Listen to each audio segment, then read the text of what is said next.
આજે વાડીમાં કરી નાખ્યો દાળ બાટીનો પ્રોગ્રામ।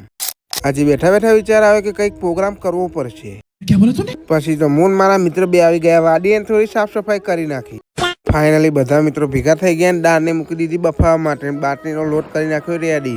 આ છે મારા બધા મિત્રો, જો ફૂલ મોજ થશે આજે તો। અને આખી દાળ બાટી બનાવવાના પ્રોગ્રામનો કારીગર છું હું પોતે, આશીષ ઠાકોર।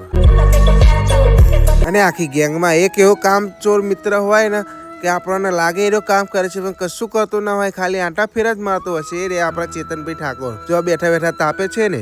કોણ હે ये लोग? દાળ થઈ ગઈ છે રેડી અને જો વઘારવાની બાકી છે।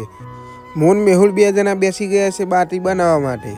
ફાઇનલી બધી સામગ્રીને અમે કાપીને બધું તૈયારી કરી દીધી છે। ફૂલ જ બાટી શેકવાની તૈયારી હાલતી હતી ને એક ડીશ બાટી તો શેકી નાખી છે, હજુ પણ બીજી ડીશ શેકવાની બાકી છે। એ જીગા વાતો કર્યા આગળ હળગાવવાનું કરો ને ભાઈ, હળગાવતા નહીં ને હા એટલી વાતો કર કરે। હળગાવ ફટાફટ બાટી શેકાઈ જાય તો સીધા ખાવા બેસીએ। ઠીક હે। જો પેલો ચેતન જો ખીચામાં હાથ નાખીને ઉભો રહેશે, કશું કરતો નથી। ઘર ભેગું થાને ભાઈ।